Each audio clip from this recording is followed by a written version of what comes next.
गुरुर्ब्रह्मा गुरुर्विष्णु गुरुर्देवो महेश्वरः गुरुः साक्षात् परब्रह्म तस्मै श्री गुरवे नमः।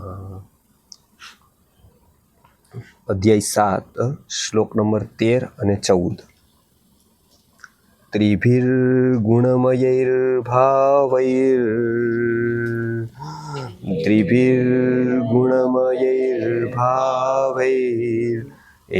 सर्वमिदं जगत् एभिः सर्वमिदं जगत् मोहितं नाभिजानाति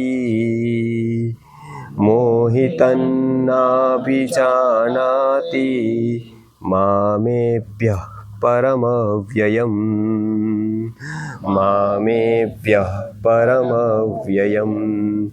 दैवी ह्येषा गुणमयी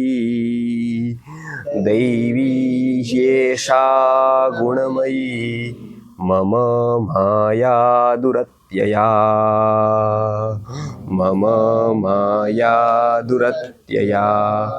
मामेव ये प्रपद्यन्ते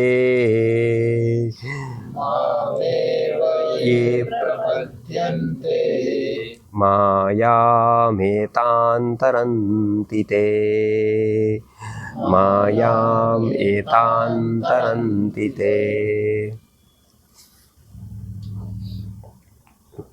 અહીંયા જગતના સ્વભાવમાં 3 ગુણની વાત કરેલી હતી કે આ 3 ગુણથી પૂરી સૃષ્ટિ ઊભી થઈ છે। એમાં ત્રિભિર્ગુણમયૈઃ ભાવૈઃ એભિ સર્વમિદમ જગત। ત્રિભિર એટલે કે 3 પ્રકારના ગુણ વડે અને ભાવ એટલે કે સ્વભાવ વડે આખું જગત છે એ ચાલે છે। એ 3 ગુણની વાત સમજાવેલી છે। પહેલો ગુણ છે સત્વગુણ, બીજો રજોગુણ અને ત્રીજો છે તમોગુણ। આ 3 ગુણ સ્વાભાવિક રીતે આ સૃષ્ટિમાં છે, પ્રત્યેક મનુષ્યમાં છે, પ્રત્યેક જીવમાં છે। એ વધતા ઓછા પ્રમાણમાં છે, એટલે આપણે જે ગુણ વધારે હોય છે એ ગુણવાળો એ વ્યક્તિને કહીએ છીએ। જેમ કે આ સાત્વિક છે એવું આપણે કહીએ છીએ। સાત્વિક છે એનો અર્થ એ નથી કે એનામાં રજોગુણ નથી, એનામાં તમોગુણ નથી, એવો અર્થ નથી। સાત્વિક છે એનો અર્થ શું છે કે એનામાં સત્વગુણની અધિકતા છે। 100% છે તો એમાં સત્વગુણ વધારે છે તો આપણે કહીએ છીએ કે સાત્વિક છે। એની પાસે રજોગુણ છે જ, તમોગુણ પણ છે। કોઈ તમોગુણી છે આપણે એને કહીએ છીએ સાવ મૂઢ છે।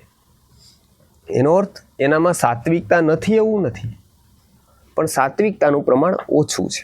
જેવી રીતે કોઈ રોગી છે તો એનો અર્થ એવો નથી કે જગતના જેટલા રોગો છે બધા એનામાં છે। રોગી અર્થ એટલો છે એ પણ સ્વસ્થ છે જ। એક અપેક્ષા એક સ્વસ્થતા છે। સપોઝ એને ડાયાબિટીસ છે તો એ દાંતથી તો સ્વસ્થ છે, એ પેટથી તો સ્વસ્થ છે, એ બીજાથી તો સ્વસ્થ છે, આંખથી સ્વસ્થ છે। એક કોઈક અંગથી રોગી છે પણ બીજા અંગથી તો એ સ્વસ્થ છે। એવી રીતે કોઈ સાત્વિક છે એનો અર્થ સત્વગુણની અધિકતા છે। જેવી રીતે કોઈ ધનિક છે એવું કહીએ આપણે કે આ પૈસાવાળા છે, પૈસાવાળા બધા જ છે, કોઈ એવું નથી જેની પાસે પૈસા નથી। તો પૈસા કોક પાસે ઓછા છે, કોક પાસે વધારે છે। આપણે એમ કહીએ છીએ કે આ પૈસાવાળા છે એટલે શું કે એની પાસે વધારે પૈસા છે, એટલે આપણે એને ખાલી એવું કહીએ કે ધનવાન। આમ તો બધા જ ધનવાન છે। ધનવાન એટલે ધન જેની પાસે છે તે બધા પાસે છે। એ તો મજૂર પાસે પણ છે, ભિખારી પાસે પણ છે, ધન બધા જ પાસે છે। પણ ધનવાન કોણ? તો કે એક લેવલથી જેનામાં ધન વધી ગયું, પોતાની જરૂરિયાત પૂરી થઈ ગઈ, એના કરતાં પણ જેની પાસે ખૂબ વધારે છે એને આપણે ધનવાન કહીએ વ્યવહારમાં।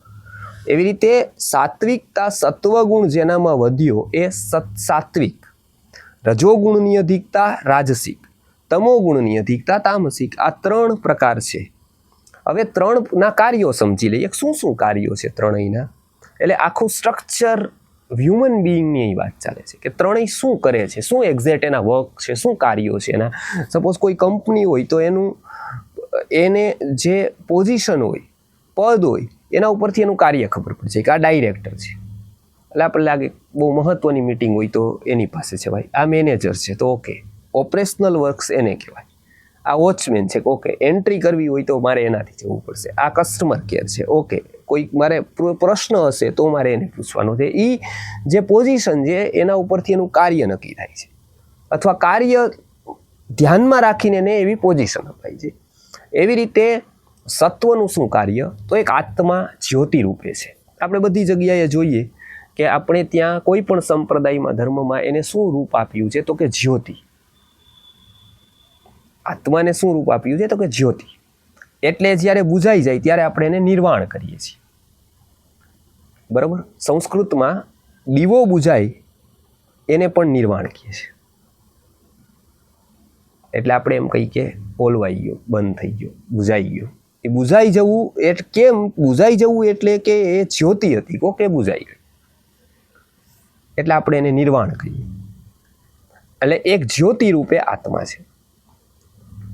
હવે એ જ્યોતિ છે એનો પ્રકાશ એ જ્ઞાન રૂપે છે. જ્યોતિ સપોઝ આત્મા છે તો એનો જે પ્રકાશ છે એ જ્ઞાન છે, એ કાર્ય ઈ કરે છે. આ પ્રકાશ છે એ જ્યોતિથી આવે છે. હવે સત્વગુણ છે એ શું કરે છે તો કે એ જ્યોતિ ઓક્સિજનનું કામ કરે છે જ્યોતિના પરિપ્રેક્ષ્યમાં. અહીંયા આપણે અત્યારે બેઠા છીએ, અહીંયા દીવો સળગાવો તો દીવાની જ્યોતિ રહેશે, ઓક્સિજન છે અહીંયા તો જ રહેશે. બરાબર, એટલે સત્વગુણ છે એ શું છે? ઓક્સિજન છે. રજોગુણ છે એ વાયુની ઉપમા આપેલી છે. પવન આવે છે એ રજોગુણ છે, ક્રિયા પવન આવે છે એ રજોગુણ છે. તમોગુણ છે એ મેષ ચડી જાય છે, ફાનસના ગ્લાસ ઉપર છે એ મેષ ચડી ગઈ છે, એ તમોગુણ છે. હવે આપણે જોઈએ કે શું એન્ડ ઇફેક્ટ આવે છે, પરિણામ શું આવે છે. સપોઝ જ્યોતિ છે, ઓક્સિજન બરાબર છે અને ગ્લાસ છે, તો આપણને શું થશે? જ્યોતિ એ જ છે, પ્રકાશ વધારે મળશે. જ્યોતિ એ જ છે પણ પવન હશે તો શું થશે? જ્યોતિ એ જ છે પણ પ્રકાશ આવશે, પવન આવશે, જ્યોતિ એ જ છે તો એ જ્યોતિ તો જલે છે પણ પ્રકાશ આપી શકશે. જોયું હોય તો આપ જોજો કે જ્યારે દીવો આવી રીતે જ્યોત હલચલે ને ત્યારે પ્રકાશ ન આપી શકે. પ્રકાશ આપવા માટેની સ્થિરતા જોઈએ. ખાલી જ્યોતિથી પ્રકાશ ન આવે, જ્યોતિની સ્થિરતાથી પ્રકાશ આવે. એટલે સ્થિરતા ડગમગી જશે, જ્યોતિ રહેશે પણ એની સ્થિરતા નહીં. ત્રીજા કેસમાં કોઈક આવરણ આવી જશે. સપોઝ જ્યોતિ છે પણ ગ્લાસ ઉપર મેષ ચડી ગઈ છે, તો જ્યોતિ તો છે પણ શું થઈ ગયું છે? પ્રકાશ આવશે તો કે નહીં આવે. તો પેલું આપણે જોઈએ કે ઓક્સિજનનું કામ એ સત્વગુણનું છે, બીજું ગુણ છે એ રજોગુણ છે, અને ત્રીજો ગુણ છે જે આવરક છે, જે મેષ ચડી ગઈ છે, એ તમો ગુણ છે. બરાબર છે. એટલે શું થશે હવે કે પેલું કે સત્વગુણ વધશે તો એ સ્ટ્રક્ચર મુજબ અનુકૂળ બેસશે. સપોઝ કોઈ વસ્તુ, મોબાઈલ સારી રીતે રાખવો હોય તો એના માટે, કોમ્પ્યુટર સારી રીતે રાખવું હોય કે કોઈ પણ ઇલેક્ટ્રોનિક આઇટમ જે નીકળી એ સારી રીતે, તો એના માટે વાતાનુકૂલિત વાતાવરણ સૌથી શ્રેષ્ઠ. એટલે આવા ટેમ્પરેચરમાં રહેવું જોઈએ, હાઈ ટેમ્પરેચર ન જવું જોઈએ, નહીતર એના માટે યોગ્ય નથી, ગરમ થઈ જશે. ગરમ થઈ જશે તો એના હાનિ થશે. એટલે એમના માટે વાતાનુકૂલિત આવું વાતાવરણ હોય તો એવી ઇલેક્ટ્રોનિક સાધન માટે સારામાં સારું. એવી રીતે મનુષ્યનું સ્ટ્રક્ચર જેવું છે એમના માટે કયું વાતાવરણ, કયો ગુણ સૌથી શ્રેષ્ઠ ગણાય? તો કે સત્વગુણ. પોતાની એનર્જી, પોતાની ઉત્તમ શક્તિ ક્યારે બહાર આવશે? તો કે જો સત્વગુણના વાતાવરણમાં રહેશે તો એ સ્વભાવથી ક્યારે રહી શકશે? તો કે જો સત્વગુણના વાતાવરણમાં રહેશે તો એ પોતાના જીવનનો અર્થ ક્યારે સમજી શકશે? તો કે સત્વગુણના વાતાવરણમાં રહેશે તો. જો સત્વ વૃદ્ધિ થશે તો એને અનુકૂળ વાતાવરણ, કોમ્પ્યુટરને એસી મળ્યું એવું વાતાવરણ. હવે જોઈએ કે રજોગુણ, તો અતિ પ્રવૃત્તિ, એટલે એક ક્ષમતાથી વધારે પ્રવૃત્તિ કરવી, એ રજોગુણનું કાર્ય છે. એ પ્રવૃત્તિ કરે, હંમેશા શું કરે? મોર એન્ડ મોર કાર્ય, વર્ક ફોકસ, કામ સારું છે, એ જરૂરી, ગ્લુકોઝ જેવું છે, શુગર જેવું છે, જરૂરી છે. પણ કેટલું? તો કે એક માત્રામાં. એક માત્રાથી કામ વધે તો કામ શું કરે? એ સ્ટ્રેસ લે મનને. આપણું મન છે, આપણું શરીર છે, એ 12, 15, 20 કલાક કામ કરવા બનેલું નથી. પણ ખોટી મહત્વાકાંક્ષાએ કેટલાક લોકોએ પ્રેરિત કરી દીધું કે હું 16 કલાક કામ કરું, તો બીજાએ કીધું કે હું 18 કલાક કામ કરું. પણ એટલું બધું કામ કરવા માટે તો છે જ નહીં, શરીર નથી, મન નથી, એવું કાંઈ જ નથી. એ બન્યું નથી. હવે જેના માટે બન્યું નથી એમાં આપણે એનો ઉપયોગ કરશું તો શું થવાનું છે? એ વહેલું પૂરું થઈ જવાનું. એ 100નું આયુષ્ય 60 પૂરું થઈ જાય, 50 પૂરું થઈ જાય. કેમ? તો કે આપણે એટલું બધું હલાવી દીધું મગજને છેલ્લે ચાલવા માટે રહ્યું નહીં કાંઈ. એટલે રજોગુણની અધિકતા શું કરે? તો કે મનને થકાવે, સ્ટ્રેસ આપે, મનની શક્તિને હણી દે. એ પવન છે જ્યોત માટે. એ જ્યોત આલક ડોલક થાય તો આપણને સ્પીડ લાગે કે જ્યોત બહુ આવે, પણ પ્રકાશ ન આવે. એ રજોગુણનું કાર્ય છે. તમોગુણ શું છે? કે તમોગુણ આવરક છે, મેષ ચડી ગઈ એવો તમોગુણ છે. આ 3 ગુણ છે. આ 3 ગુણમાં એક ગુણ છે જે સીધો પ્રતિબંધ કરે છે પ્રકાશને, મેષ. એને કહેવાય છે મોહ. મોહ એટલે શું? મેષ. પ્રકાશ છે, બહાર દેખાશે તેની, મેષ ચડી ગઈ છે, એ મોહ. એ મેષના રૂપે છે. એ ઉતરી જાય તો બરાબર છે, પણ એ રે ત્યાં સુધી પ્રકાશ, અંદર જ્યોતિ હોવા છતાં બહાર પ્રકાશ નથી. એટલે એને અંધકારના રૂપે વર્ણન કરવામાં આવ્યું છે મોહને. આપણે ત્યાં સામાન્ય રીતે એવું કહેવામાં આવે કે આને દીકરાનો મોહ છે, આને દીકરીનો મોહ છે, આને આનો મોહ છે, આને આનો. એ મોહ તો એક બહુ સામાન્ય વસ્તુ છે, એની અહીંયા વાતચીત નથી. અહીંયા જે પ્રકાશથી એ વિમુખ છે, એ જેને આવરક કરે છે એની વાત છે. એ ઈશ્વર તત્વ જે એક જિજ્ઞાસા છે, હરેકને એક જાણવાની જિજ્ઞાસા, કંઈક હું ક્યાંથી આવ્યો, સૃષ્ટિ શું હશે, કેવી હશે, પહેલાં ઈંડું હશે કે પહેલાં મરઘી હશે, સૃષ્ટિ ક્યાંથી ઉત્પન્ન થઈ હશે. આવી એક સ્વાભાવિક નૈસર્ગિક એક જિજ્ઞાસા છે. જેવી રીતે ભૂખ એક નૈસર્ગિક છે, તરસ નૈસર્ગિક છે, એમ જિજ્ઞાસા છે એ નૈસર્ગિક છે, જેને બ્રહ્મ જિજ્ઞાસા કહેવાય છે. એ નૈસર્ગિક છે.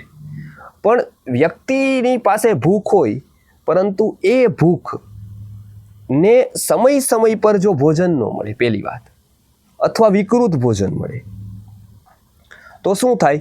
ધીમે ધીમે એ અગ્નિ વિકૃત થઈ જાય અને પછી ભૂખ જ લાગતી બંધ થઈ જાય. કોઈ લોકો ઉપવાસ કરે લાંબા, કોઈ 20 દિવસના કરે, કોઈ 30 દિવસના કરે, બહુ લાંબા ઉપવાસ કરે. એની સ્થિતિ આપણને એવી થઈ ગઈ, કેમ સહન કરી શકતા હશે?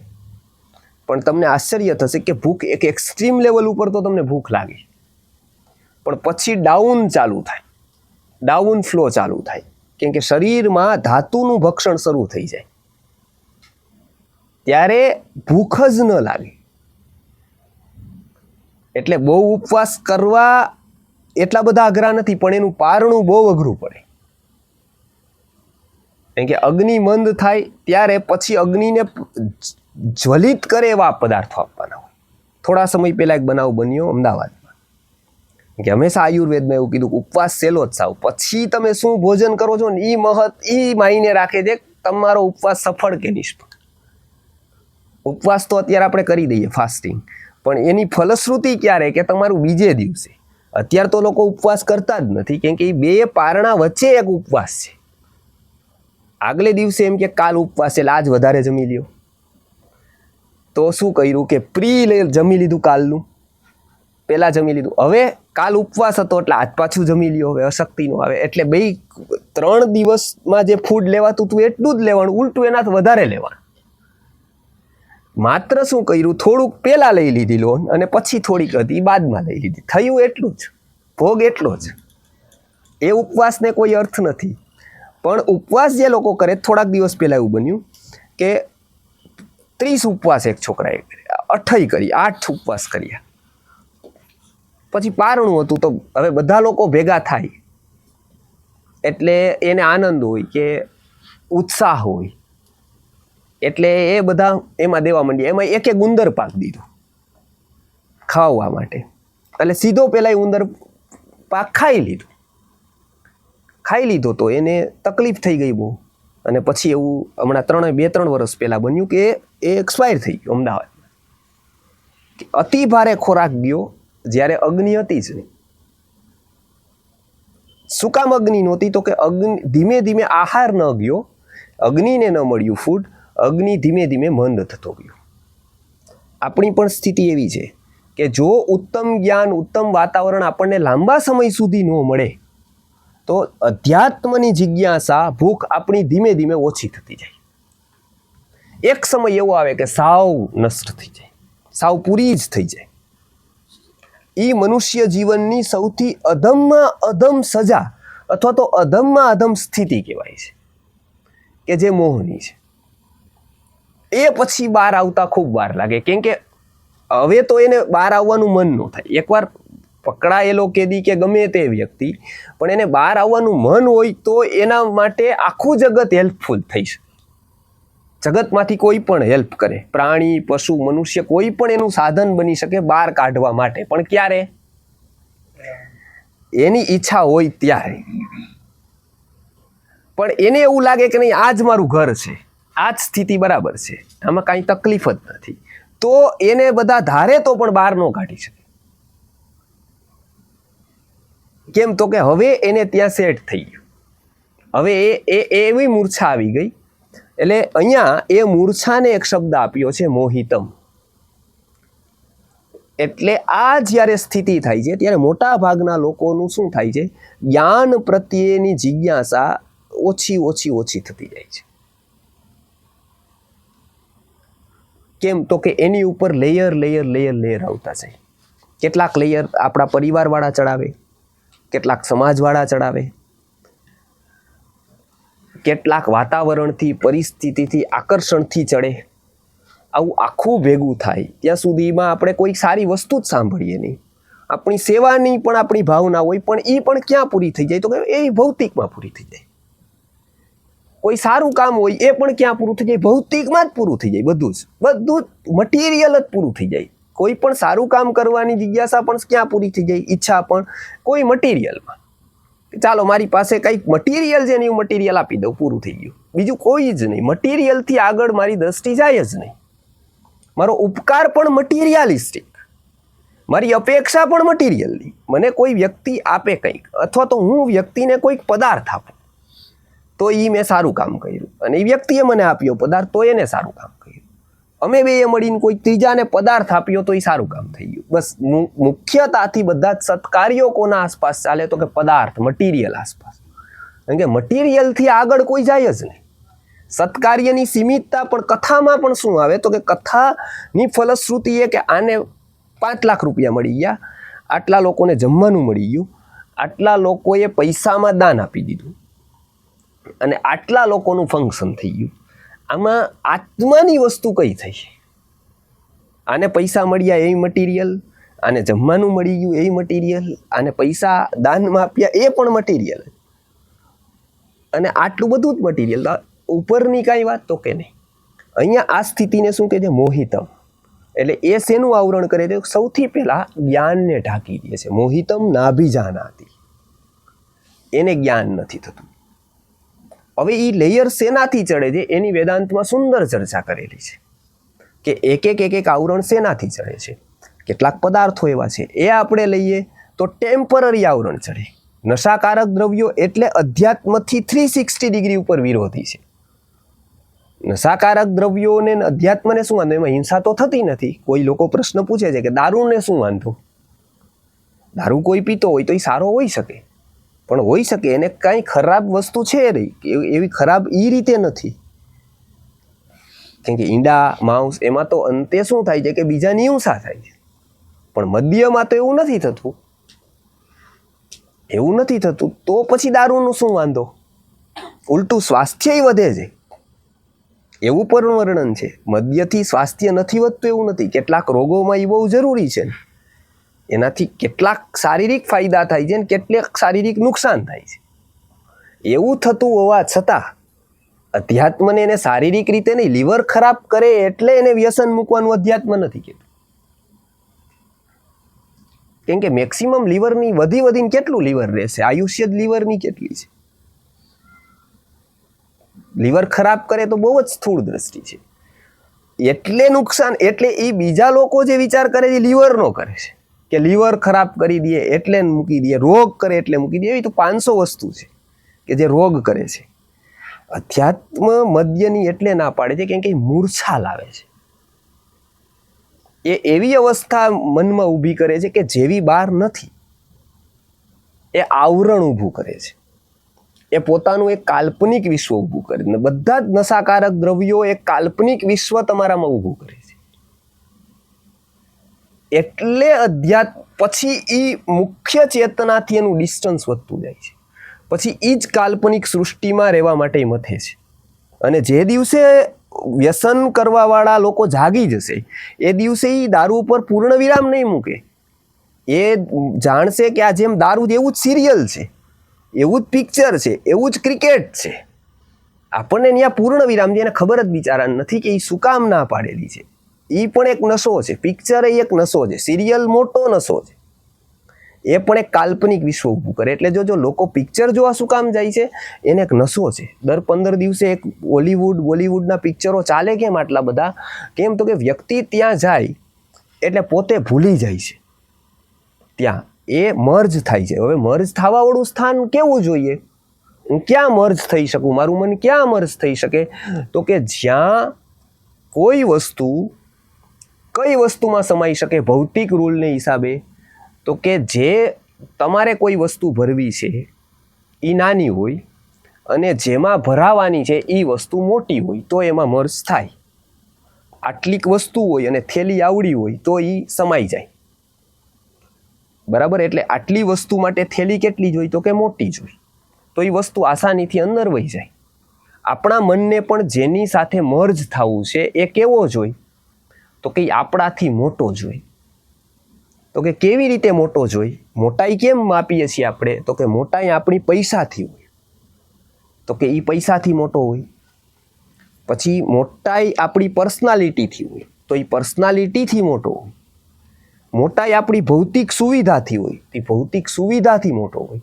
મોટાઈ આપણી સારાઈથી હોય. તો એ સારાઈથી મોટો હોય. મોટાઈ આપણી ગુણથી હોય કેટલાકની, તો એ ગુણથી પણ મોટો હોય. એટલે પિક્ચરમાં હીરો નક્કી કરતી વખતે આ બધું ધ્યાનમાં રાખવામાં આવે કે આપણે મર્જ એમાં કેટલા થાશું. એટલે ગુણવાળો પણ કદરૂપો ન ચાલે, રૂપાળો નગુણો ન ચાલે. સૃષ્ટિમાં એવું નથી. જો જેને કુદરતે રૂપ આપી દીધું છે એને ગુણ ક્યાંક બાકી રાખી દીધા છે.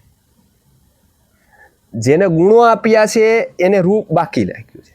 સોક્રેટિસ છે કેટલો મોટો તત્વજ્ઞાની છે, પણ એની પાસે રૂપ નથી. એની પાસે રૂપ નથી. તો સોક્રેટિસ છે એ બહુ જ પ્રસિદ્ધ તત્વજ્ઞાની થઈ ગયું. તો એમની નામના થઈ ગઈ બહુ. એટલે એ ખૂબ જ જે અત્યારે મિસ ઇન્ડિયા કહેવાય છે, મિસ વર્લ્ડ કહેવાય છે, એવી એક સુંદરી કે જે બિલકુલ સામાન્ય હતી, એમ કહેવાય કે અબૂધ હતી, જેવી રીતે હોય છે બધી. તો એને પ્રપોઝલ મૂક્યું. કોનું? હવે એ સોક્રેટિસમાં એને શું સારું લાગ્યું એ કહી ન શકાય, પણ એને એવું કહ્યું કે હું સોક્રેટિસ સાથે લગ્ન કરીશ. એટલે બધાએ ના પાડી કે આ ક્યારેય આ કુંડલી મેળવવાની પણ આમાં જરૂર જ ન પડે, કેમ કે આ તો અમે જ કહી દઈએ કે કાં તું દુઃખી થાય ને કાં સોક્રેટિસ થાય, બેમાંથી એક થાય. બે એક્સ્ટ્રીમ લેવલે વિરોધી છે. એટલે કે એમ નહીં, એક કમસે કમ સોક્રેટિસ પાસે આ જવાબ જોઈ છે.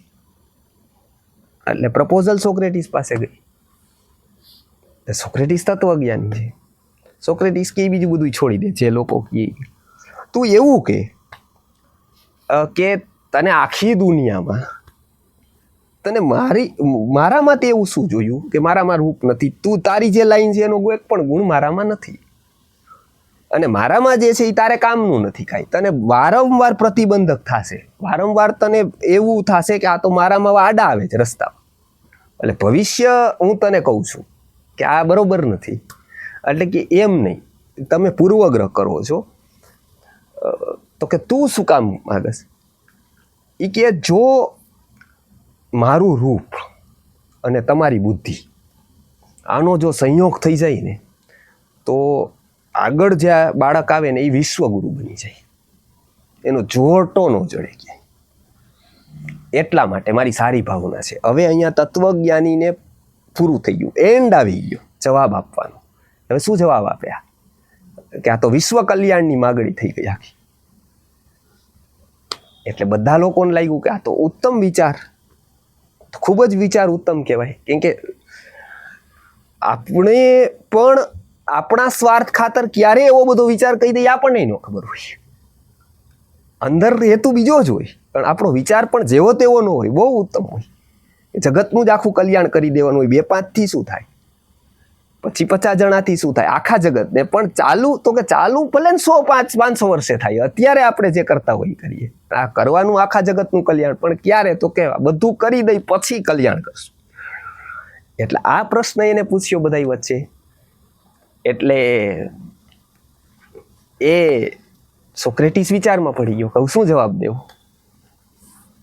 એટલે સોક્રેટિસે કીધું કે કાંઈ વાંધો નહીં, આ વિચાર બહુ સરસ છે અને તારો પ્રસ્તાવ સરસ છે, એમાં વાંધો નથી કાંઈ, પરંતુ એક જ ભય સ્થાન છે કે જો ઉલટું થયું તો શું થાય? ઉલટું થયું તો એ શું? એ તે વિચાર્યું છે કે રિસ્ક ફેક્ટર શું એમાં, એ મોટું છે. ઉલટું થવાના ચાન્સ વધારે છે. કેમ કે આપણે જેવી રીતે ધારીએ એવી રીતે કુદરતી રીતે નથી આવતું બધું, એનું ગણિત અલગ છે. એટલે કે આ હું વિચારીને કહીશ, પછી આવી જ નહીં ક્યારે કે આવું ઉલટું થવાના ચાન્સ વધારે. જો ઉલટું થયું તો શું? મતલબ કે મારું રૂપ આવ્યું એમાં અને તારી બુદ્ધિ આવી તો કોઈ કામનો જ નહીં રહે. મારું રૂપ આવી ગયું મારા તરફથી અને તારી બુદ્ધિ આવી ગઈ તો પૂરું. એટલે પછી આવી નહીં એવું કહેવાય છે. કેમ કે એને બીજો પક્ષ વિચારેલો નહોતો, એક પક્ષ હતો એ તો એનાથી બરાબર જ ચાલતું હતું કે એને એમ થાય કે જે હું માગું એ જ એના તરફથી આવવું જોઈએ. જેવી રીતે આપણે બધા ગણિત કરીએ છીએ કે જેવી રીતે ડૉક્ટરો કરે છે, ભાઈ એવું હોતું નથી. કુદરતનું ગણિત અલગ જ હોય છે. એ ક્યાં કોણ કેવી રીતે કોને ઉગાડે કોને પાલવે એ કાંઈ જ નક્કી ન કરી શકાય. હા, એના તરફથી બધું જ નક્કી, એના તરફથી બધું જ કેલ્ક્યુલેટિવ હોય. કોને ક્યાં ઉપાડવો, કોને ક્યાં મૂકવો, કોની ક્યારે પરીક્ષા કરવી, કોને માપવો, કોને પાછો ભેસાવી દેવો, એક ઓપોર્ચ્યુનિટી કુદરત આપણને આપતી હોય. અને ત્યારે પરીક્ષા હોય આપણી. આપણને સુખ આપીને પણ કુદરત જોવે કે આપણે કેટલા પાણીમાં, આપણને દુઃખ આપીને પણ કુદરત જોવે કે આપણે કેટલા પાણીમાં. દુઃખમાં આપણી શ્રદ્ધા રહેશે કે નહીં, એવી જ રહેશે કે નહીં, કે પછી નહીં હલડોલ થાય નહીં. સુખ હોય ત્યારે બરાબર, પણ દુઃખ આવે તો બરાબર નહીં. દુઃખ અને એ પાછું મને તો ન જોવું જોઈએ. આખી જિંદગી આખા જગતને ભલે રહ્યું, આખા જગતને કેન્સર ભલે રહ્યું, ડાયાબિટીસ, અનંત દુઃખો છે એ ભલે રહ્યા, મને તો ન જોવું જોઈએ. કે આ જગતમાં સૌથી સારો વ્યક્તિ જ હું છું.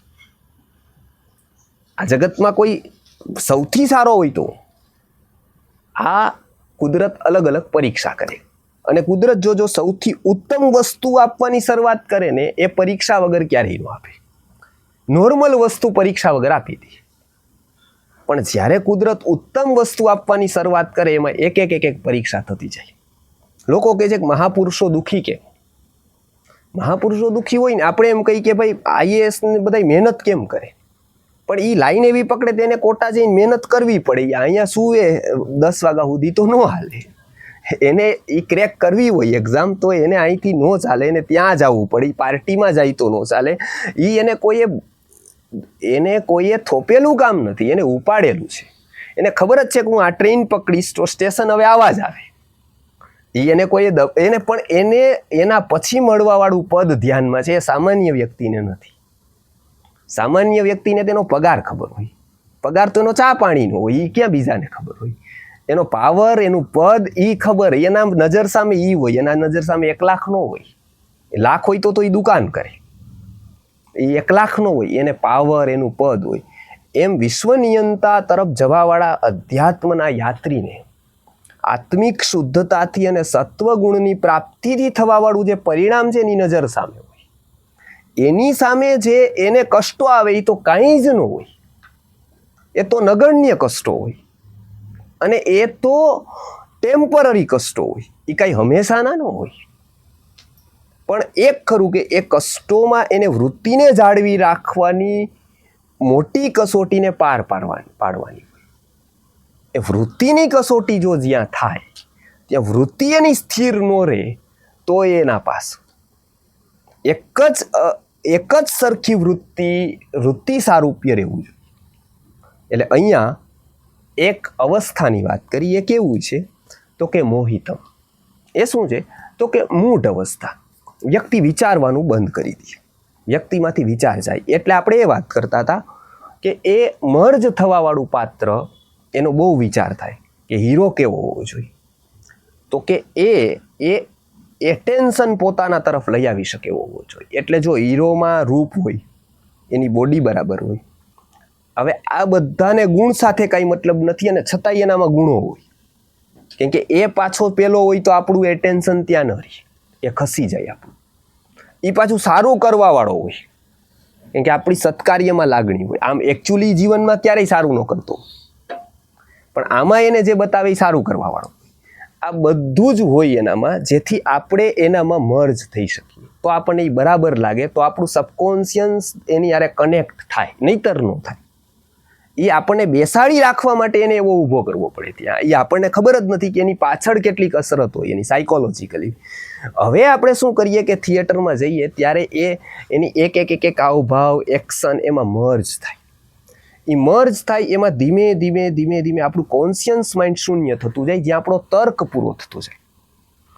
આપણે એનામાં મર્જ થઈ જાય. એટલા બધા મર્જ થઈ જાય કે હવે એ વ્યક્તિને કોઈ છોકરી છે કે કોઈ યુવતી છે કે કોઈ એક્ટ્રેસ છે એ છોડીને વહી જાય, બરાબર. તો એ રડે એ પહેલાં તો આ રડી લે. કેમ કે એને તો રડવાનું નાટક કરવાનું, એને તો ખબર જ છે કે આ તો કોઈની જ નથી. તો એ તો છોડીને જાય તો એને રડવું ન આવે. એ તો જ બેઠો હોય. અહીંયા બધા રડવા માંડે. રડવા કેમ માંડ્યા? કેમ કે દુઃખ તો એને આપ્યું, આને શું લેવા દેવા? આ તો કોઈ દિવસ ભાઈ માટે રડતો નથી, કોઈ દિવસ ખાનદાન માટે રડતો નથી. એ ત્યાં ઓલી ગઈ તો કેમ રડવા માંડ્યો? આપણને સાયકોલોજી નથી ખબર. એ મર્જ થઈ ગયો છે ત્યાં. એ મર્જ થઈ ગયો છે એટલે રડે છે. હવે આ મર્જ કેમ થયો? તો અધ્યાત્મની રીતે આ બહુ મોટો નશો છે. આ મર્જ થતો જાય ને ત્યારે એના ગુણ ઉપાડતો જાય. એટલે જેટલો સમાજ ક્રિકેટર અને એક્ટરનો શોખીન થતો જાય, એક ક્રિકેટર અને એક્ટરની પાછળ ચાલતો જાય, એટલી પતનની પરંપરા ઊભી કરતો જાય. એ અધ્યાત્મની દ્રષ્ટિથી નશાકારક પદાર્થનો વિતરક બનતો જાય. એ એટલી આની માવામાં નથી, સોપારીમાં નથી, ફાકીમાં નથી, બીજામાં નથી, જેની પાછળ આપણે કહીએ છીએ. અહીંયા મોટી હાની છે. કેમ કે ઓલું તો દાંત બગાડે છે, અંતે તો પેટ બગાડે છે, અંતે કાંઈ નહીં તો શરીરનું કેન્સર કરે છે. એની કોઈ તકલીફ નથી. એ બહુ 10 વર્ષ પહેલાં વયો જાત, 10 વર્ષ પછી જશે. એની ગણત અધ્યાત્મની રીતે બહુ નુકસાન નથી. અહીંયા બહુ મોટું નુકસાન છે. કેમ કે અહીંયા એના જન્મારાઓ સુધી કનેક્શન છે એનું સબકોન્શિયસનું. એ અવસ્થા જે ઊભી કરે છે, જે આજે સમાજની થઈ છે, એ આ થઈ છે કે મોહિતમ. એ મૂઢ અવસ્થા ઊભી કરે છે. એનું સૌથી મોટું પરિણામ ક્યાં મળે છે કે વ્યક્તિને સારી વાતમાં રસ રહેતો નથી. અને આયુર્વેદમાં સૌથી મોટો રોગ કયો છે ખબર છે? કેન્સર નથી, ડાયાબિટીસ નથી, બ્લડ પ્રેશર નથી. વૈદની પહેલા પરીક્ષા કરવામાં આવતી ને ત્યારે બનારસ હિન્દુ યુનિવર્સિટીમાં પૂછવામાં આવતું કે આ વૈદ થઈને આવ્યો એટલે કે તું સૌથી ઘાતક રોગ કોને ગણસ? એ જે જવાબ આવે ને એનેથી કેટેગરી ખબર પડે કે ક્યાં ગુરુ પાસ ભણીને આવ્યો છે. એટલે ઓલો કે કેન્સર એટલે કે ઓકે આવી જાઓ હવે ઇન્ટર્નશીપમાં પાછા. એ તો જવાબ બધા આપે જ છે. કેન્સર વાળા સામાન્ય વ્યક્તિને પૂછો એટલે પણ એ કહે કે અગ્નિનું ચાલી જવું ને એ સૌથી મોટો રોગ, એની કોઈ દવા નથી. જેની ભૂખ મરી ગઈ ને એ વ્યક્તિનો સૌથી મોટામાં મોટો રોગ ગણે આયુર્વેદ વાળા. એને સૌથી સારો વૈદ ગણે કે જેને એવું કહે કે સૌથી મોટો રોગ કયો તો કે ભૂખનું ન હોવું ને એ સૌથી મોટો રોગ, અને ઊંઘનું ન હોવું એ એનાથી સૌથી મોટો રોગ.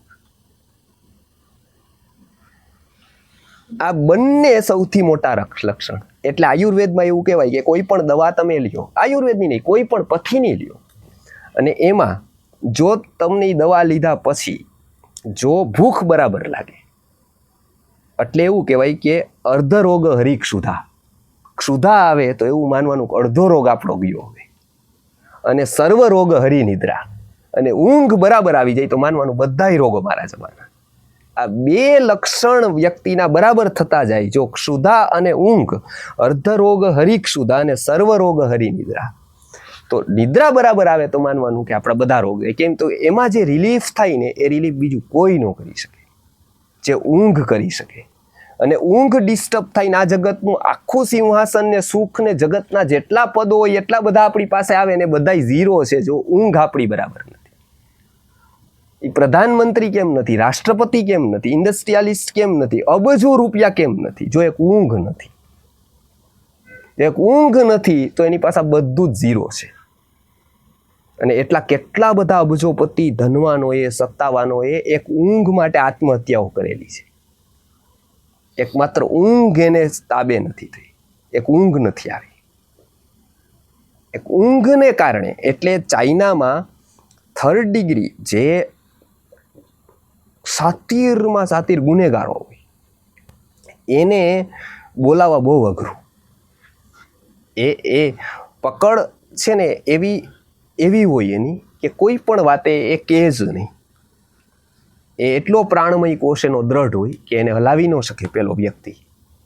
એમ કે લાસ્ટ વન મૃત્યુ હોય એ તો એને દાવ ઉપર લગાવી દીધું.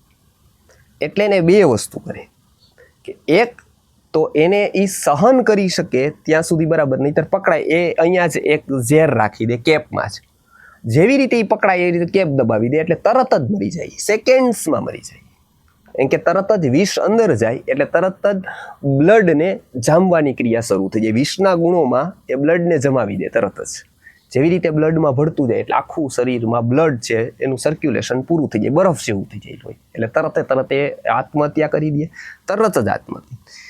હવે એ એક રસ્તો. બીજો એ પકડાઈ જાય તો ચાઇનાવાળા ઘણા લોકોએ એવો સાયન્સ ઓફ ક્રિમિનોલોજી એટલે કે ગુનાશોધક જે સાયન્સ છે, અત્રિ સ્મૃતિમાં એનું વર્ણન છે. મહર્ષિ અત્રિએ સૌથી પહેલી વાર એવું કીધું છે કે તમે ગુનેગારને જ્યાં સુધી ગુનેગાર માનશો ને ત્યાં સુધી સમાજમાં ગુનાઓ ઓછા નહીં થાય. સાયન્સ ઓફ ક્રિમિનોલોજી એવું કહે છે કે ગુનેગારને રોગી માનો. એને રોગી માનશો ને અને એને એવા વાતાવરણમાં રાખશો તો એનું ગુનાહિત માનસ બદલશે. અને કેટલોક ભાગ એવો કીધો છે કે સમાજે સારા સંસ્કાર નથી આપ્યા ને કેટલાક લોકો એટલે ગુનાહિત પ્રવૃત્તિવાળા થયા છે. એમ કે એને અનુકૂળ વાતાવરણ નથી મળ્યું અને વાતાવરણ જ એવું મળ્યું છે. આનો મોટો વિચાર અત્રિ સ્મૃતિમાં છે, એમાં સાયન્સ ઓફ ક્રિમિનોલોજીનો વિચાર. અહીંયા એ 3rd ડિગ્રી માટે ઘણા બધા પ્રયોગો કર્યા, સક્સેસ ન ગયા. એટલે કેટલાક સાયકોલોજીસ્ટોએ કીધું કે આ એક પ્રયોગ કરો અને એ પ્રયોગ એમનો સફળ રહ્યો. એ સફળ હતો ઊંઘ માટેનું કે બીજું કંઈ જ નહીં કરવાનું, એને સુવા નહીં દેવાનું. કે સુવા ન દે એટલે શું કરવાનું તો કે એક એ ઊભો રાખવાનો. એટલે આ સૌથી ઊંઘ આપણને આવી રીતે આવે જે સવાસનની અવસ્થા કહેવાય. એના પછીની વર્ણન છે બેઠા બેઠા એનાથી ઓછી આવે, પણ ઊભા ન આવે. એટલે પહેલાં એને ઊભો રાખ્યો, પછી કોઈ એક્ટિવિટીઝ થતી હોય ને તો ના આવે. એટલે એને ટક ટક ટક ટક પાણી ઉપરથી પડાવે ડ્રોપ્સના રૂપે. હવે એ ઊંઘનો આવેગ એટલો પ્રચંડ હોય કે એ વ્યક્તિ સહન ન કરી શકે. એ બધું જ સહન કરી દે, ઊંઘનો આવેગ સહન ન કરી શકે એટલે કહી દે. સાયકોલોજીસ્ટના આ ઉપાયોએ એમને આમાં સરળતા રહી, કેમ કે અંતે ઊંઘનો આવેગ કોઈ પણ વ્યક્તિ સહન ન કરી શકે. એટલે આપણે ત્યાં એનું ખૂબ મહત્વ આપવામાં આવ્યું કે તમે આધ્યાત્મિક ના રસ્તે છો તો એ બહુ મોટું છે. ગીતા જેવા ગ્રંથોમાં એટલે સ્વર્ગ નરકની ઉપરની વાતો ન કરવામાં આવી. એને એવું કીધું કે તમે અહીંયા શું કરો છો, અહીંયા તમારો આહાર કેવો, અહીંયા વિહાર કેવો, અહીંયા ઊંઘ કેવી, આ બધી જ વાતોની અસર આપણા જીવન ઉપર થાય, આપણા મન ઉપર થાય અને આપણા અધ્યાત્મ ઉપર થાય. એટલે કોઈક વ્યક્તિની ઊંઘ ડિસ્ટર્બ થઈ જાય અને 3 દિવસ સુધીમાં ન રહે, 3 દિવસ ઊંઘે નહીં, તો દર્શનના સિદ્ધાંતો એવું કહે છે કે જો એ 3 દિવસ સુધી સૂવે નહીં તો ચોથા દિવસની એની માનસિક સ્થિતિ હોય ને એ 3 જન્મારા પહેલાંની માનસિક સ્થિતિવાળો હોય. અધ્યાત્મનો કોઈ એક વ્યક્તિ 3 જન્મારા સુધી વિકાસ કરતો આવ્યો અત્યારે આ જન્મે, એટલે કેટલા જન્મ થયા એના 3 જન્મારા એને શેમાં કાઢ્યા તો કે માનસિક વિકાસમાં. 3જો જન્મારો છે આ, 3 દિવસ ઊંઘ્યો નથી, તો ચોથે દિવસેની સ્થિતિ કેવી હોય તો કે જેવી 3 જન્મારા પહેલા હતી એવી. એટલે 3 દિવસ ઊંઘે નહીં તો એની માનસિક સ્થિતિ આવી થઈ છે. કેમ તો કે ઊંઘનું એ મહત્વ છે. એટલે અહીંયા કીધું કે એક અવસ્થા એવી આવે, જેવી રીતે ભૂખ ન લાગવી એ સૌથી મોટો રોગ, એવી રીતે જ્ઞાનની જિજ્ઞાસા જ ન જાગવી, સારું શીખવાની વૃત્તિ જ ન હોવી, સદગુણ ગ્રાહિતા જ ન હોવી, આ સૌથી મોટો આત્માને લાગુ પડેલો રોગ છે. નુકસાન શું? નુકસાન પછીના જન્મો આ જ અવસ્થામાં લાખો જન્મારાઓ જાય. આ અવસ્થાને ગીતા મોહિતમ કહે છે કે મોહિતમ નાભિજાનાતિ મામેભ્ય પરમ અવ્યયમ, પરમ અવ્યયમ મામ ન જાનાતિ. ઈ મને એટલે કે સૃષ્ટિના પરમ રહસ્ય સ્વરૂપ પરમાત્માને એટલે કે કોઈ એક ચેતનાને, આત્માને એ જાણી શકશે નહીં. નાભિજાનાતિ, જાણતા નથી. કેમ? કોનો વાક? તો કે કોઈનો નહીં. એની અવસ્થા એવી થઈ ગઈ. એ અવસ્થા આજે સમાજની છે. અહીંયા જે વાત કરેલી એ જ છે. કેમ? તો કે સારી વસ્તુ શીખવા માટેની ધીરે ધીરે એની વૃત્તિ ઓછી થઈ ગઈ. શું કારણ? તો કે કોઈએ એને એના અનુરૂપ વાતાવરણ ન આપ્યું, ઉલટું પ્રતિકૂળ વાતાવરણ આપ્યું. એને કોઈએ એવું ન કીધું કે તું આ શીખી લે, તું આમાં જો. મમ્મી એના દીકરાને ભણાવવા માંગે શું કામ? એ મોટો થઈને મને સુખી કરે, નોકરી મોટી મળે તો એને પદ મોટું મળે, અને એ જે અતૃપ્ત ઝંખના છે મારે મોટો જોવો છે, એના માટે એને ભણાવવું છે. આટલા એક હલકા હેતુ માટે એ પહેલાંની બલી આપે છે. પિતાને બાળકને ભણાવવું છે શું કામ? તો કે મારો બિઝનેસ સંભાળી લે, મને સુખી કરી દે, મારું આગળ વધારી દે. આમ એ શું કરે એ વાત અલગ, એને એની સાથે મતલબ જ નથી. મને શું ઉપયોગમાં આવે, એટલે સમાજને શું જોઈએ છીએ કે સમાજને એક સારો એનો સેવક જોઈએ છે. સમાજને શું, આપણે ત્યાં વર્ણન છે એટલે બહુ સમજવા જેવું છે કે એક લગ્ન હોય તો એ લગ્નમાં જાય બધા જ, ઇન્વિટેશન બધાની કંકોત્રી એક જ સરખી આપેલી હોય, કોકને કંઈક નાખીને આપેલી હોય, કોકને ચોંટાડીને આપેલી, કોઈ પણ આપેલી હોય એક સરખી, પણ બધા ગયેલા છે એ એક સરખી ભાવનાથી ન ગયા હોય. તો બધા આવ્યા હોય એનું વર્ણન કર્યું છે માનસશાસ્ત્રની રીતે કે કન્યા વરયતે રૂપમ. કન્યા છે એ શું જોવે છે આખામાં? તો કે એની સ્થિતિ શું છે? તો કે એની સ્થિતિ એવી છે કે એને સૌથી ફર્સ્ટ પહેલી નજર ક્યાં પડે? તો કે રૂપ ઉપર. સૌથી પહેલું ક્યાં આપણે ભૌતિક રૂપ ઉપર પડે. સૌથી વધુ પ્રોડક્ટ લેવા જાય તો પહેલી નજર કાંઈ એમાં કેટલા ગુણ હશે ને શું હશે એ થોડી પડે, પેકેટ ઉપર પડે. અક્ષર ગોલ્ડન છે, એટ્રેક્ટિવ છે, ઓકે તો આ સારું હોવું જોઈએ. પહેલી નજર ક્યાં પડે? તો કે રૂપ ઉપર. એટલે કન્યા વરયતે રૂપમ, બરાબર. કેમ કે એની મેચ્યોરિટી જ એટલી છે તો એટલું જ થાય.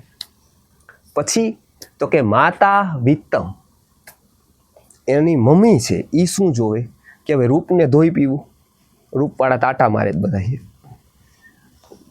એટલે તો કે એ જોવે પૈસા હોય તો રૂપવાળાય મળે, રૂપ વગરનાય મળે, બધાય આવે, જ્ઞાનીઓય મળે, અજ્ઞાનીઓય મળે, કેમ કે બધી વસ્તુ ક્યાં પાંચ પૈસો છે એ છઠ્ઠો પ્રાણ છે. તો પૈસા હોય તો બરાબર, પછી એ ભલે ગમે તે કરતું હોય. એની સાયકોલોજી શું છે તો કે વિત્ત ઉપર છે.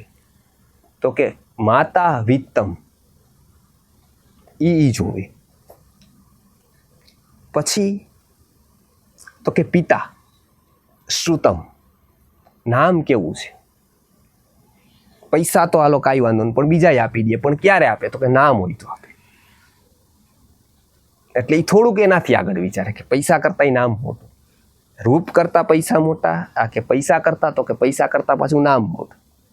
આપણે એમ કહીએ કે એ મોટા બધા નામને એ કાંઈ મહત્વ ન હોય. મોટી કંપની હોય એ લાખોનું નુકસાન કરતી હોય એક સ્તરે પહોંચવા માટે. કેમ તો કે બ્રાન્ડ મોટી થાય, બને, એ બને પછી કેટલાય આવે એને લેવા, કેમ કે એ નામનું મહત્વ હોય. એ સામાન્ય વ્યક્તિને ગણિત ન બેસે નામનું, પણ આને બેસે થોડું. એટલે એને કે પૈસા કરતા નામ મહત્વનું. એટલે એવું ન કરે કે એ નામ ખરાબ થાય. એટલે આપણે ત્યાં પહેલા એની આબરૂ, એનું નામ જોતું, કે એવું કાંઈ નહીં કરે કે જેનાથી એનું નામ ખરાબ થાય. કેમ કે એના ઉપર એ ભારતીય સાયકોલોજીએ જે પહેલા વિચાર કરી દીધો એ આજે લોકો કરે છે બ્રાન્ડના રૂપે. પહેલા આપણે એને નામના આબરૂના રૂપે કરેલો, આજે એ બ્રાન્ડના રૂપે કરે છે. પણ પિતા શું કરે? શ્રુતમ, બરાબર, એ જોવે.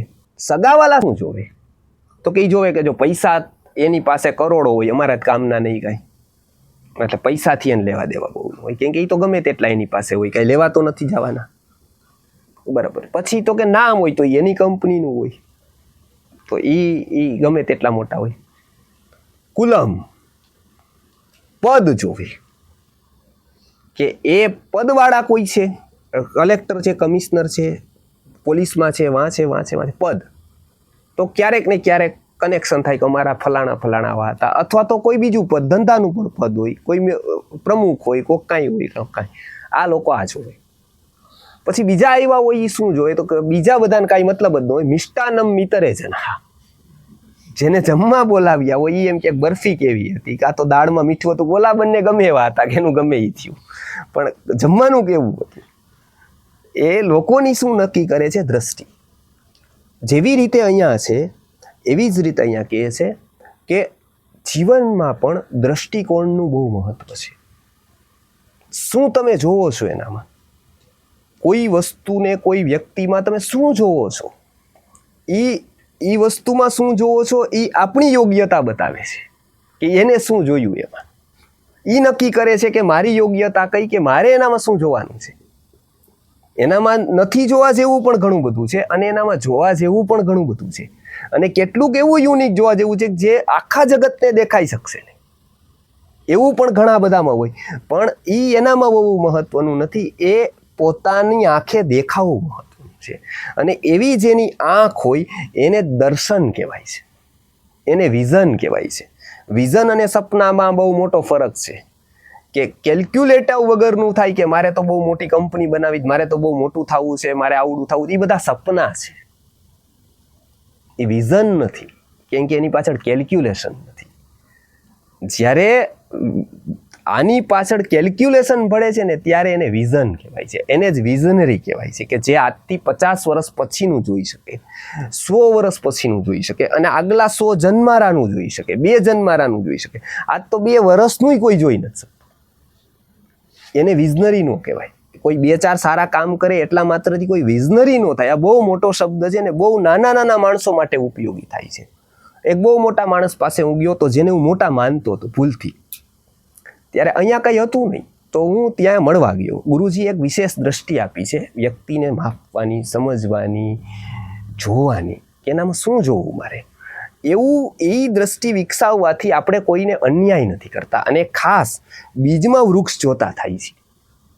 ફળ આવે ને આંબામાં પછી બધાય જોવે એને કેરી, એ તો મજૂરય જોવે કેરી સારી છે, પણ ગોટલીમાં કેરી જોઈ શકે કે આ એક ગોટલી છે પણ આનામાં કરોડો કેરીઓ છે, એ કોકને જ દેખાય કે આ એક ગોટલીમાં કરોડો કેરીઓ છે. એ કેરી આ એક ગોટલામાં એવી તાકાત છે, કરોડો કેરી ઊભી થાય અને આવા કરોડો કેરીથી કરોડો ગોટલાય આવા આવી જાય. એવું કોણ જોઈ શકે? તો કે એ વિઝનરી જોઈ શકે. તો હું ગયો ત્યાં. હવે મેં એમને વાત કરી, કેમ કે મને ગુરુકુલથી 2 એડ્રેસ આપ્યા, કાને તમારે જઈને મળવું રાજકોટમાં. એટલે હું એડ્રેસ લઈને આવ્યો રાજકોટમાં. એટલે મેં એમને કીધું કે મારે ગુરુકુલ કરવું છે, અમદાવાદ અને વારાણસીમાં આટલું આટલું અમે કર્યું છે, આ રેફરન્સ છે, આ ભાઈ કહે છે જે તમારા સંબંધિત છે ગુરુકુલવાળા, આટલું એમને મેં બતાવ્યું કે આ મારા વિશે આ કહે છે તમે, અને એમને પણ ફોન કરી દીધો હતો. એટલે આવું કરવું છે, આમાં કોઈ રીતે તમે મને સહાય કરી શકો કે આવું કંઈ કરી શકો, એવું એને મને કીધું છે. એટલે હું આવ્યો છું. બરાબર, મારે ક્યાંક જવું હતું તો અહીંયા હાલો, ઓકે, મને કીધું તો એને હવે એમનું વિઝન એવું કહેવાતું કે બહુ દીર્ઘદ્રષ્ટા છે, એવું એને વાપરેલો શબ્દ દીર્ઘદ્રષ્ટા. એટલે એને કીધું કે આ ચાલે નહીં, આના કરતાં સ્કૂલ કરી દેવાય, અત્યારે આવું ન ચાલે, અત્યારે પહેલાં તમે તમારું નક્કી કરી દેવાય, તમારે આમ કરી દેવાય, તમારે તેમ કરી, તમારે પહેલાં સેટ થઈ જવાય, પહેલાં પૈસા કમાઈ લેવાય, પહેલાં આમ કરી દેવાય. મેં કીધું કે જો અહીંયા હું તમારી પાસેથી સલાહ નહીં સહકાર લેવા આવ્યો છું. સલાહ જે દી લેવા આવીશ તે દી સલાહ જ લેવા આવીશ, તે દી હું સહકાર નહીં કહું કાંઈ, તે દી હું કહીશ કે આજ તમારી પાસે હું સલાહ લેવા આવ્યો છું. પણ વાત આજની નાવ સલાહની મારે જરૂર નથી, કેમ કે એ મને જેને આપવી હતી અને જેને મારે જેની પાસેથી લેવી હતી એની મેં લીધી છે, અને એને મને આવી આપેલી છે તારા આવું કરવાનું છે. હવે એ સલાહથી હું દુઃખી થાય કે સુખી એ હું ન કહી શકું. હું હોઈ શકે હું દુઃખી પણ થાવ, તમારી વાત સાચી નીકળે અને આ જગતનો કદાચ સૌથી દુઃખી વ્યક્તિ હું થઈ જાઉં, એવું બની શકે. પણ તોય એ મને મંજૂર છે. એવું નથી કે હું સુખી થવા માટે આ રસ્તો અપનાવું છું. હા, તો તમે સાચા, તો તમે મારા માર્ગદર્શક કે ભાઈ જો તું સુખી થવા હોય તો કાંઈ કરતો નહીં. પણ મારે એ ગૌણ છે મારો, હું દુઃખી પણ થઈ જાઉં તો એટલો તો આનંદ રહેશે કે હાલો કાંઈ વાંધો નહીં, આપણે ઠેઠ સુધી અન્નમ તો રહ્યા, હાલો મેચ ટાઈમાં ગઈ, વાંધો નહીં, મેચ તો જીતી ન શકી, કટાઈ ગઈ ટેસ્ટ, પણ ટેસ્ટ ટાઈમાં લઈ જવી હોય તો મેચ અન્નમ લેવું જરૂરી છે, છેક સુધી 5મો દિવસ પહોંચાડવો જરૂરી છે. આપણું એવું છે 5મા દિવસ સુધી મેચને લંબાવી છે. ટેસ્ટ ક્રિકેટ હતું પહેલાં, વન ડે નહોતું ત્યારે, હવે તો IPL ને 2020 આવ્યું, પણ પહેલાં વન ડે નહોતું ત્યારે ટેસ્ટ ચાલતી હતી. 5-5 દિવસ, અહીંના કદાચ ઘણા લોકોને ખબર હશે, 5-5 દિવસ ટેસ્ટ રમાતી હતી. ત્યારે કેટલીક વાર એવું થાય કે અંતિમ સુધી રહેવું મહત્વનું હોય, પછી તમે રન કરો ન કરો કાંઈ નહીં, છેલ્લે ટાઈ થઈ જાય કાંઈ ન થાય તો, એટલે કોઈ જીતે નહીં કોઈ હારે નહીં એવું થાય. તો અહીંયા એ જરૂરી છે. પછી એને કીધું કે તો કાંઈ ભેગું નહીં થાય, આવું ન થાય, ઓલું ન થાય, ઓલું ન થાય. પછી મને કે તમે શેમાં આવ્યા? મેં કીધું બસમાં આવ્યો. કે જે અહીંયા જ ભૂલ તમારી. કેમ? મારી પાસે કાંઈ ન હોય ગાડી તો હું બસમાં આવું, હાલીને આવું, એનાથી કાંઈ ફરક. એ કેલ્ક્યુલેશન હોય કેટલો ટાઈમ બગડે, આમ થાય તેમ થાય. પણ મેં કીધી તો મને ખબર છે, પણ ન હોય તો શું કરવાનું? મારે જવું છે એ પાકું, ટાઈમ બગડે એ પાકું. હવે ગાડી નથી તો હું કરું? એક થાય કે કાં તો હું રોતો રહું કે કોઈ મને ગાડી આપે ને 4 જણાનું કહું તો એ મારું સ્વમાન દાવ ઉપર લાગે, એના કરતાં મારા પગ દાવ ઉપર લાગે એ વધારે સારું. સ્વમાન દાવ ઉપર લગાવવું એના કરતાં પગ જ દાવ ઉપર લગાવી દેવા એ વધારે સારું કહેવાય. કેમ કે આ દાવ ઉપર લાગે એ ભવિષ્યમાં નડે નહીં, એની નડે તો મારી પાસે તેલ હોય કે હું એનું કરી શકું. સ્વમાન દાવ ઉપર લાગે તો એ નથી. એ બધી જ મને ખબર છે. પછી કે આનાથી થાય નહીં, રાજકોટમાં સમજે નહીં, એ વાત કદાચ અર્ધ સત્ય હોય હવે, એવું નથી. પણ મેં કીધું ઓકે ટ્રાય કરવા દે, એવું આવી ગયું. એ જ વસ્તુ પછી કેટલાક લોકો જેને એ સુખી ગણે છે એવું 4-5 વર્ષ 2-3 વર્ષ પછી એ લોકોના માધ્યમથી એમને સાંભળ્યું, ત્યારે એમ કે ઓ આટલા બધા હોશિયાર તમે, આટલું બધું આનામાં હતું, એ તો મને ખબર હતું. પણ એ તો એની પાસે જે ફોર્મ આવ્યું એ તો હજી નાનું આવ્યું, તમારી પાસે સૌથી મોટું હતું. મારી પાસે ત્યારે તો હું દાવ ઉપર લાગેલું હતું, ત્યારે તો કાંઈ જ નહોતું. ત્યારે જે હતું એ શું કામ એવું થયું? એટલે મેં એમને મોઢે વાત કરેલી કે શું કામ એવું થયું, કેમ કે જ્યાં સુધી બીજો ન કહે ત્યાં સુધી મને એ દેખાતું નથી, જ્યાં સુધી સમાજ આખો ન કહે ત્યાં સુધી દેખાતું નથી. એને વિઝનરીનું કહેવાય. આખો સમાજનો કહે એ ન જાણે છતાં પણ મને લાગી જાય કે નહીં સત્ય આ જ છે, કરવાનું આ જ છે. એશઃ પંથા એતત કર્મ, કે આખું જગત કદાચ આનાથી વિરોધમાં હશે અને આખું જગત કદાચ નહીં પણ માનતું હોય, આખા જગતની વિચારધારા કદાચ આત્માથી, પુનર્જન્મથી, પૂર્વજન્મથી વિરોધની હશે, પણ સત્ય આ જ છે, આવું જ સત્ય છે. આ જ્યારે વ્યક્તિને નિશ્ચય થાય ત્યારે એની એક અવસ્થામાં પરિવર્તન થઈ જાય. એની એક અવસ્થા શેનાથી થાય તો કે મૂઢ અવસ્થાથી ઉપર ઉઠી જાય. હવે એ મૂઢ અવસ્થાથી ઉપર ઉઠે એની વાત આપણે આગળ કરશું. આ જે છે આવરક શક્તિ, એને શું કહેવાય છે તો એને માયા એવું કહેવાય છે. માયા એટલે આપણે જે અર્થમાં કહેતા હતા એ અર્થમાં નથી, પણ આવરણ કરે છે, કવર્ડ કરે છે, એને માયા કહેવાય છે. એનું વર્ણન આપણે આવતા શ્લોકમાં જોશું. આ શ્લોકનો ભાવાર્થ આટલો થયો કે 3 ગુણ ત્રિભીર ગુણમય ભાવે, સ્વભાવથી જ 3 ગુણથી આ જગત રચાયેલું છે.